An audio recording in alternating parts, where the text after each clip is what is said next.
Hey everyone, thanks for stopping in. I'm just going to be a little review for the Lumini Pixie 30. I've been looking around for a new light for a nano tank build I've been wanting to work on. And on Amazon I came across this. It was $79.99, which isn't a bad price at all.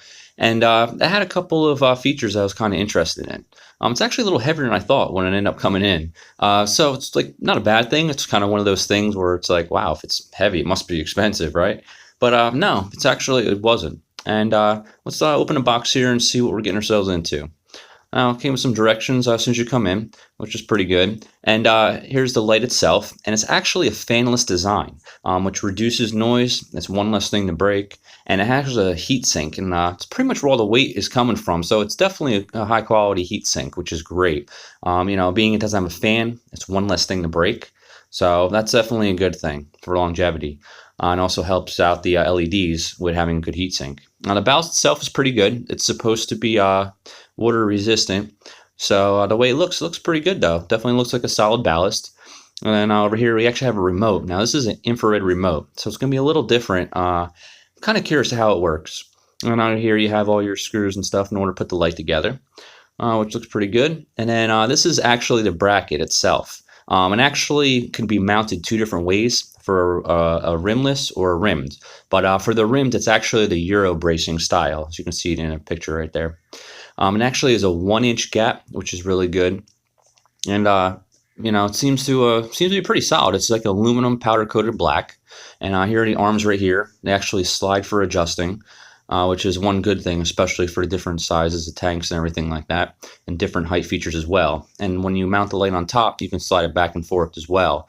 This helps center over the tank. So let's put it together and see what we got going on here. Alright guys, now we have our light together. Let's take a look and see what we got. Now the light's definitely solid, I gotta note that. And having the two screws up top is really nice. You can slide it back and forth. So that makes it great for centering a tank. For some reason, I was missing the two screws. A quick trip to Home Depot solved it. It was about $1.90, stainless steel, works great. Now, the cord itself is nice. It has pre-drilled holes in the arm, so you can kind of wrap it around, keeps it out of the water for you. And the actual clamp itself is a 1-inch gap, so you can pretty much fit it on any nano tank you're going to come across. Now, the light itself I really like. It's a cob design, which is a chip-on board, and it kind of reminds me of a Kessel, and it has a 90-degree lens, and it has 4 channels. Each channel is going to control a different section of LEDs. So I think that's going to be real interesting once the light gets turned on. It's going to be a nice color blend, hopefully. Now the ballast actually is a screw-in connection, which helps make it water resistant. So that's one less thing to worry about. Now the ballast itself is kind of unique. You actually end up controlling the light and everything through the ballast. It's actually an infrared remote that it comes with, and the sensor is actually in the very top. And then the ballast, it's actually right there. It's a little button. Now it's great. But you have to have line of sight for it. So anytime you want to change the light, you just have to make sure you point it at the ballast in order to change it. Now there's 4 different channels on here, which actually control different sections of the LED light. So for color blending, it should make it a lot easier. The Wi-Fi doesn't really work in it, and the speed I don't really think works neither. I was trying to mess with it, and the remote honestly is a little tricky in order to work with. So it's going to take a little getting used to in order to work that out. I cut 2 pieces of plexiglass that I needed, and I'll show you what I'll do with these later on for the bigger tank I plan testing it on. So let's take a look. Okay, before we get started, I kind of just wanted to take a look around, kind of show you what it looks like on here. And this is an Innovative Marine Nuvo Fusion 10 rimless design, and it looks really nice. It actually attached very easily, and it looks really nice on the tank itself. All I did was plug it in. I didn't mess with the color spectrum at all. And it's pretty bright right now. It's definitely bright, but it looks good. As far as the colors go in the corals, they do pop. And as you can see, it's definitely really nice. I do think a lot of it has to do with the cob design, with the chip on board, as far as the LEDs go. Being that you're so tight together and you have the big lens over top, you get a really nice color blend. So that's something that I definitely have to point out as far as it goes with the light. Now, as far as the controller goes, remember you do have to point it at the ballast in order to change everything. So that's going to be something fun to play with, to see what kind of spectrums and everything. It does not come with a built-in timer, so you do have to get one in order to plug it in.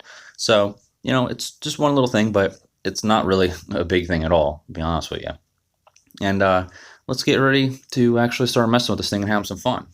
Now, wow, all right, it gets brighter than it was before. So just when you thought it couldn't get any brighter, it does.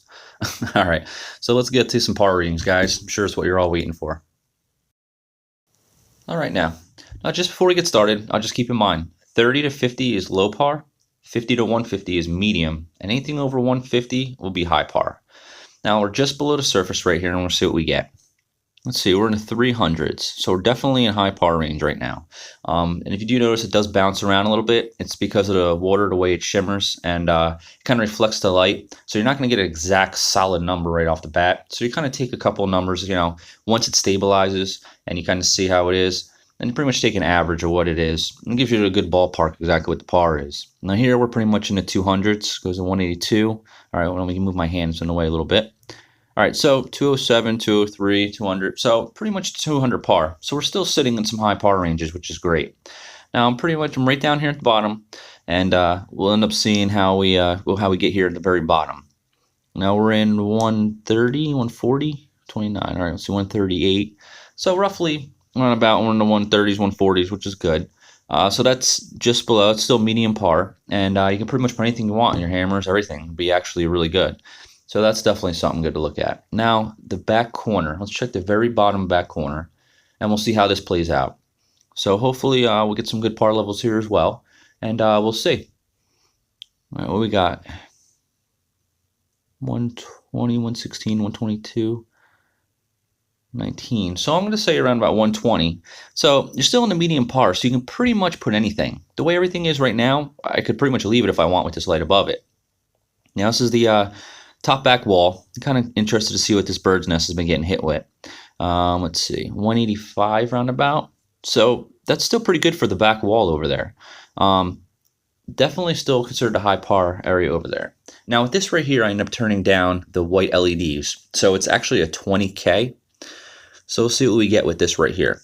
So into 150s, 155. So it's just hitting the high par range into the high end of the medium spectrum. And that's still pretty good too, especially since all the white LEDs are off. So you have, it's really deep blue. I do have a gel filter on here, so it is going to take a little bit of the blue away. It still looks good though. I definitely like it. I have 100 par now in the center, and this is just below. So that's pretty good. Let's click it here and we'll do a countdown and we'll make sure we'll see how it is in the middle. Try to get a little more stable of a reading. 1 and there we go. So 97, 101, 97, 4. So it's still in the 90s to 100. So that's still pretty good. Like I said, this isn't the way I keep my tank to begin with, and some of you do like to keep it like a royal blue. But for myself, I kind of like the ice blue. So we'll take a look here. Let's see on the bottom. So we're in the 70s here in the bottom and 80s. So it's still pretty good though. That's still above low par because it's 30 to 50 for the low par. So that's still pretty good. Let's go check the back corner now, and we'll see what we end up getting with this light. Let me try to get it down there. My hands are just too big. So I didn't want to make sure the sensor's actually aiming towards the light, so I'll be able to get a good accurate reading. But you can see the corals are popping now. So definitely really nice. So definitely like the color blending of this light. Let's see, I'm finally in the back corner right here. Looking 72, 73, 75. That's still really good. That's still above low par. So you got some medium par there. Definitely keep anything you want over there as far as brains go, leptoceros, everything like that. So I'm pretty happy. All right, let's move on. Okay, now this is the Oceanic BioCube 29 gallon. Now, I definitely want to stretch this light to the limits and see what we can do. Now, in the back right here, it's actually those two little pieces of plexiglass I end up cutting. Now, you tuck them right underneath the lip, and it still grips perfectly, and the light is on pretty steady. So for such a small little light, it's really bright. This right here, it's my hospital tank, my quarantine tank, observation tank. It seems like every time I want to take it down, though, it's like I can definitely use it for something. Now, from left to right over here on this tank, it's 20 inches. Now, from front all the way to the back, not counting this divider right here for the filter, it's 21 inches. So let's get testing and let's see what this light's got. This light's at 100% right now. So we're going to end up seeing what it is 100% just below the surface. We're going to do a little countdown. Actually have my daughter clicking the buttons for me. She's a great little helper. All right, so we're about 270 to 280 range. So we're still in high par right here. So just below the surface, we're getting a high par off of this. It's not bad. I do like the blend though. As you can see, the shimmer and everything in the tank. It's definitely a nice color though. Even though it's, for a daylight, it looks like true light. It's awesome. All right, now let's take a look over here. You got one, got that. So 170, 183, 184. All right, so we're in the 180s. Well, we're still in high par in the middle of this tank. And the light is centered directly as well. Now we're going to try the bottom right here. It's just shy of 2 feet from the bottom on this rock right here. I'm trying to end up taking a nice steady shot right here and get my knuckles out of the way, so we'll be able to get a good one. All right, let's do another countdown, and we'll see what we end up getting on the bottom here. 1, all right. So 130, 136. Okay, so we're just below high par on the bottom in the center, and we're in medium light. It's not bad at all. I said definitely not bad, especially for how small this light is. So I definitely like the light spread, but we're going to check the very front right here, and we're going to see what we get from this. Now, like I said, once again, it's 20 inches from left to right, so we're going to see how it is. And being it's on the bottom, it's just shy 2 feet down. So we got 44. Okay, not bad. It's in the low par range, so you can still put coral over here. You can still put like your brains and stuff like that, and your leptos and everything, like your low light loving corals and everything. And we'll end up checking the back over here too, the very back corner. So we'll get a nice view of seeing how well the light is dispersed from the center over here. Just got to get it in there. All right. Now let's take a look over here. All right, so we're in the 70s, 80s, 50. Oh, all right, let's look at sorry, that was my fault right there. I messed that up. All right, 50s, 51, 2. Okay, so we're in the 50s. So we're just on the low end of the spectrum. All right, pretty good. Now the whites are all the way down, and I have like a 20K appearance. We're just below the surface, so let's see what we got for par here. All right, so it looks like we're in the 140s. So we still have medium par, but the higher end of it. So that's pretty good. So now we'll go to the middle level of the tank, and we'll end up checking this out right here. So far, it's going pretty well. I mean, I do expect different results, being that it is a larger tank. So far, so good. Let's check it out now. All right, so we're in about the 90s, 89, 90. So high 80s, low 90s. All right, so now let's go pretty much just off the bottom of the tank here, and we'll see what kind of reading we get right here. Now, there's only 30 watts in this light, and so far for 30 watts, the spectrum and everything, it's pretty good. Okay, and now we're at about, let's do the countdown, and we'll see pretty much where we're at.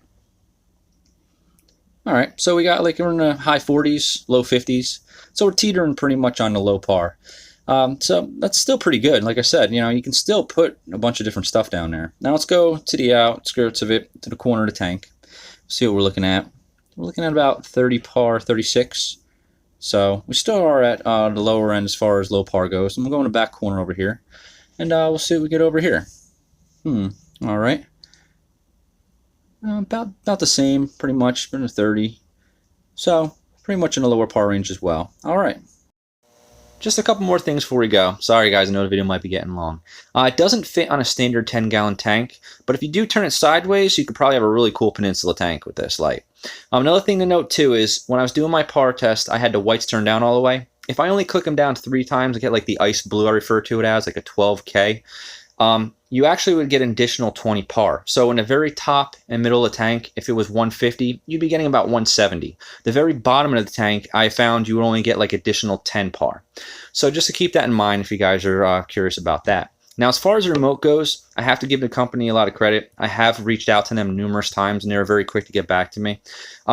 This particular remote with this model light, it doesn't actually work with the speed and as far as the Wi-Fi goes. The other model lights that they make is what these features will be used for. So thanks for them for actually getting back to me right away and answering my questions, which was definitely a good thing I got to give credit for. The light overall, though, I'm pretty happy with. The heat sink's really good on this light, and I definitely like the color blending that this light has to offer.